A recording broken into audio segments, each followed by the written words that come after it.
Hello everyone, today we are going to create this.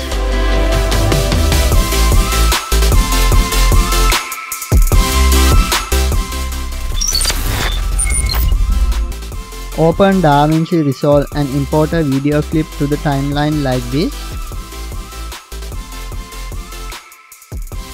Now we have to track the face of this video clip. So go to the color page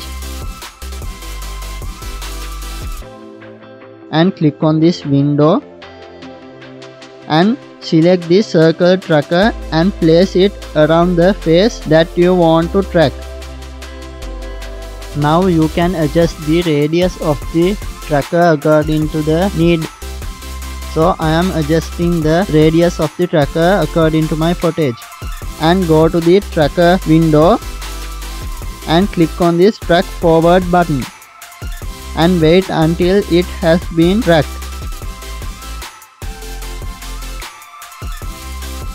After the video has been tracked, now I can add the Gaussian blur effect or any kind of blur you like, and go to the effect page and search for the any Gaussian blur effect and apply it to this node.